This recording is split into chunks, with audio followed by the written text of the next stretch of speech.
Alors, assistance aux victimes des événements de 2021 et 2024 du côté de la régie exactement. Alors, ku si nekk ak da nga ko daal di analyser gis neen tout d'abord xaalis bi nga xam ne itam génne nañ ko parce que en fait maa ngi koy dégg si li nga xam ne que moo di victime yi ñu ne justice moo leen gënoon ñor laataa ñuy ñëw si li nga xam ne que moo di les indemnités concrètement alors. fan leen daal di toll si loi d'amnistie bi abrogé guñu ko déjà ñi wax wàllu indemnisation est-ce que jàppoon ni topp nañ yëf yi selon la priorité concrètement. Abrogation de loi n'a rien à voir avec une indemnisation. Ça n'a rien à voir. Abrogation de la loi dañuy passer par Assemblée nationale. Assemblée nationale mooy abroger loi mais indemniser c'est l'État du Sénégal, c'est-à-dire que indemnisation mën na jaar ci justice mooy maanaam ñu jël un dossier jox ko justice càmbar ba xam ni que diw moo am dëgg diw moo tooñ mu ne diw yow war ngaa indemniser diw parce que yow yaa ko tooñ loolu c'est conformément à la loi mën nañ ko yóbbu ci justice mais l'État du Sénégal ci cëggal guyam mën na taxaw jël décision ni ne damay indemniser ay nit. C'est pas la première fois gis nga ñiy wax ni yëpp. ah mais ma ñëw gis nga ñiy wax loolu yëpp gis nañu ko fii ay yoon. kan ak leen indemniser woon. Macky Sall en 2012. ba mu ñëwee dafa indemniser ñu lor woon ci les événements de 2011 te Abdou Mbow xam na ko Abdou Mbow mii di wax Abdou Mbow mii di wax xam na ni que Macky Sall a indemnisé en 2012. des gens ñi lor woon ci les événements de 2011 Abdou Mbow moo la ko du gën a xam beneen bu si topp Ablaye Wade a indemnisé des gens ci le bateau le Joola les familles les victimes du bateau Joola dañ leen indemniser à hauteur de 5 millions. te justice ba léegi defagul 5. ba justice ba léegi def nañu ko. defuñu justice te l'État du Sénégal a dégagé ses responsabilités ci li amoon ci bateau le Joola. Parce que l'État n'était pas coupable.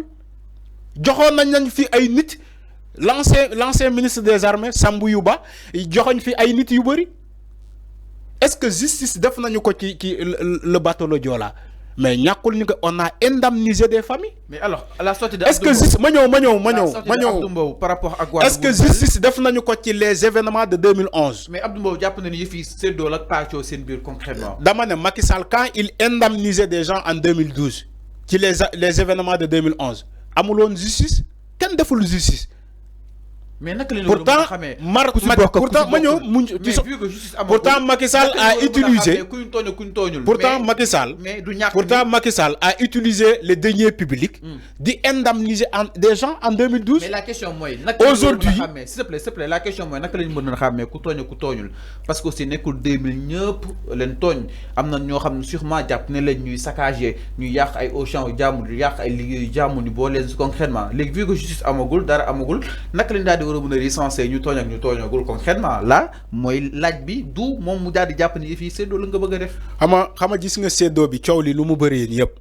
il y a une commission indépendante établie. ñëw sama question bi naka la ñu war a mën a xàmmee ku tooñ ak ku tooñul ndax ku tooñ moom kenn du ko indemniser je pense bien. dama ne il s'agit pas de ku tooñ xam nga ñan la ñuy indemniser ñu faatu ak ñu les blessés.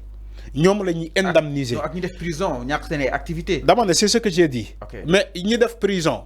da nga leen juger kan moo leen juger kenn juger wu la. moo tax est-ce que jugement bi su waru woon njëkk que indemnisation bi. xam nga il faut aussi savoir une chose état moo jël propre initiative am indemniser c'est pas la ça n'a rien à voir avec la justice même si ñun ñëpp bëgg nañu yëf yi leer.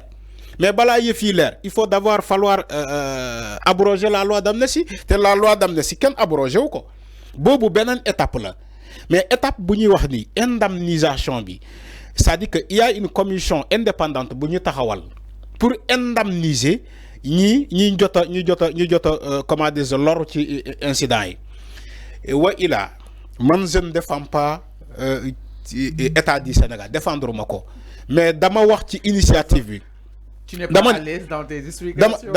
Je suis à l'aise parce que kenn fayuma kenn joxuma xaalis fallu man quand je me lève le matin je suis à l'aise faalewuma kenn man maa faalewul kenn je suis responsable de mes propos. Allez-y, donc je te dis indemnisation njëkkewul tey te indemnisation bu ñuy wax waxuñu ni que dañuy jël xaalis bi ne Massamba yow def nga prison am Mademba yow gaañal de c'est pas comme ça que ça se fait ku bëgg xam indemnisation bi nan la ak naka la demal nga laaj bànqaas yi ñuy teg di wàllu saytu xaalis Sénégal fu mu dugg ak dem leen ngeen laaj ARCOP li nga xam ne que moo di coow fa la mujj ak ministre dem leen ngeen laaj dem leen kii jéey ba ñu bëri du ko interpeller tamit dem leen ngeen laaj ñoom ARCOP laaj deuxième pays je ne sais pas quelque chose comme ça le nom m'échappe dem leen ngeen laaj ARMP dem leen ngeen laaj ñoom ñu yëpp ndax indemnisation bi nda joxuñu leen pour ñoom ñu automatiser un fichier boo xamante day am transparence boo xamante ñoom ñooñu la ñuy ci base de données boobu la ñuy basé pour fay ñu ñuy war a indemniser dem leen ngeen laaj leen ndax fichier bi waa Pastef ñoo ko defar du Pastef ñoo defar fichier bu ñu war a indemniser moo tax ma ne dem leen ngeen laaj ñoom ARCOP laaj ñeneen ak ñeneen. ñan ñoo yor. fichier bi. alors damay wax benn affaire mu leer. mais il faut que nangu ñu relancer quand même nag exemple maître Moussa Diop nee na que l'indemnisation yow relancer woo tu fais de la manipulation et du populisme. exemple maître Moussa Diop nee na que l'indemnisation se règle par voie judiciaire et non politique là je suis tout à fait d'accord avec maître Moussa Diop exemple juge moom nee na. Il faut que le soutien à un homme politique ne doit pas se faire bénéficier de privilèges de nature à rompre l'égalité des citoyens devant la loi. Naka ndari jangate cette réaction bu juge dem concrètement. Mais c'est des politiques qui parlent. Maître Moussa Diop, tu as bien dit. Maître Moussa Diop, qui a un parti politique et qui est dans l'opposition. Le juge dem. Le juge dem, il fait de la politique. C'est un politicien. Il est juge, il est politique. Donc ñooñu bu ñu waxee loolu nga nangu leen parce que liberté d'expression ñoo am c'est des opposants lu ñu am pour takkal régime bi ñoom mën nañu ko wax ñoom loolu la ñuy wax alors man jàpp ma ni que peut-être juge dem lu ñu wax mooy indemniser des gens appartenant à un parti nga leen di indemniser loolu version am la. Maître Moussa Diop lu mu wax indemnisation ça se fait par la voie judiciaire et non dans la voie politique moo tax expliqué naa la ko nee naa la am na ay formes d'indemnisation moo am je sais pas deux formes wala trois la première forme d'indemnisation dafa ne bu contentieux bu amee ñu jël dossier bi jébbal ko juge càmbar ba xam ni que ñii ñoo am dëgg ñii ñoo amul dëgg ñu ne ñu amul dëgg yi yenn na war a indemniser ñii loolu par la voie judiciaire mais indemnisation aussi mën na am quand l'État du Sénégal décide et non la voie judiciaire j'ai dit quand l'État du Sénégal décide d'indemniser des gens parce que dañoo jàpp ni que dañoo loru ci ay événements État du Sénégal décide jël ce dossier là indemniser ay gens mais dama lay wax benn affaire gis nga ñu loru c'est pas des gens de Pastef contrairement à ce que dit le juge Dème. Il y a des policiers. Gisuñu fi un gendarme qui a perdu son bras. Il y a un gendarme qui a perdu son bras. Je crois qu'un agent de la GIGN, quelque chose comme ça à Colobane. Il a perdu son bras. Il y a des politiciens qui étaient victimes. Ñu door leen gaañ leen. Des policiers. Des policiers ñoo xamante ne gaañ nañ leen ci des manifestations yooyu. Il y a des gens appartenant à d'autres partis politiques. D'autres formations politiques ñoo xamante dañoo dem manifester wu parce que à un moment donné c'est pas les militants de Pastef kese ñoo doon manifester am na ñuy dem say ba jaawal dina am les fonds Covid-19 la am ñoo tax sénégalais yi fàkk màbb dem di manifester léegi sénégalais yi doon manifester ñoom ñëpp Pastef la ñu bokk pourtant gaañ nañ leen rey nañu ay nit foofu léeg-léeg ñu ne la diw da doon dem xëy kii la.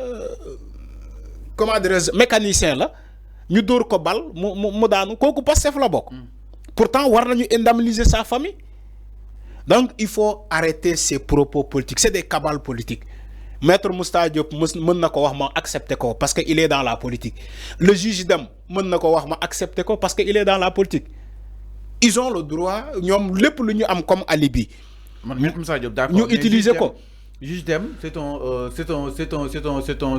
juge qui te parle. Maître Moussa Diop, c'est un avocat qui te parle. C'est des politiques, c'est des politiciens, c'est des avocats politiciens. Ils ont un parti. Xamal li ma wax ni mënoo ko génné. Dernière élection, Maître Moussa Diop, de bonne élection.